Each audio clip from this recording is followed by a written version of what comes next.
નમસ્કાર, આપ જોઈ રહ્યા છો ઇન્ડિયન પોલીસ પ્રેસ. હવે જોઈએ અગત્યના સમાચાર. કરમસદ આણંદ મહાનગરપાલિકાની મોટી કાર્યવાહી. ₹4.50 લાખનો બાકી વેરો ન ભરતા HR પ્રાઇમની 27 દુકાનો સીલ કરાઈ.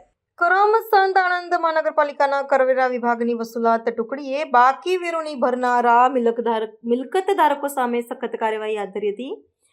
આ ઝુંબેશના ભાગરૂપે આણંદના એવી માર્ગ પર આવેલા HR પ્રાઇમ સ્કૂલમાં કુલ 27 દુકાનોને મોહર મારી દેવામાં આવી હતી. આ દુકાનધારકો તરફ ₹4.50 લાખ જેટલો મોટો વેરો બાકી હતો, જે અનેક નોટિસ છતાં ભરપાઈ કરવામાં આવ્યો ન હતો. મહાનગરપાલિકાની આ કડક કાર્યવાહીના પગલે અન્ય મિલકતધારકોએ પણ સ્થળ પર જ ₹70,000 જેટલો બાકી વેરો જમા કરાવ્યો હતો.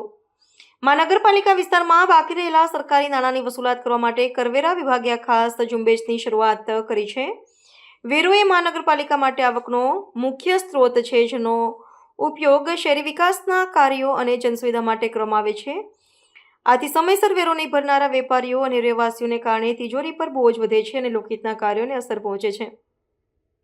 વહીવટીતંત્રે સ્પષ્ટ સંદેશ આપ્યો છે કે નિયમિતપણે કર ભરવો એ દરેક નાગરિકની ફરજ છે અને તેમાં ચૂક કરનાર સામે દંડનીય કાર્યવાહી ચાલુ રહેશે. મહાનગરપાલિકાના અધિકારીઓએ જણાવ્યું હતું કે બાકીદારોને પૂર્વે પણ વેરો ભરવા માટે પૂરતો સમય અને તક આપવામાં આવી હતી. જોકે તેમ છતાં વેરો ન ભરતા અંતે આ પગલું ભરવું પડ્યું છે. આ વસૂલાતની કાર્યવાહી આગામી દિવસોમાં પણ ચાલુ રહેશે અને જે એકમો બાકી વેરો જમા નહીં કરાવે તેમની સામે મિલકત જપ્તી સહિતના વધુ કડક કાયદાકીય પગલાં લેવામાં આવશે. આ કાર્યવાહીથી વેરાની ગંભીરતાને ધ્યાનમાં રાખીને અન્ય ભાગીદારો પણ તાત્કાલિક પોતાનો વેરો ભરપાઈ કરે તેવી અપેક્ષા છે.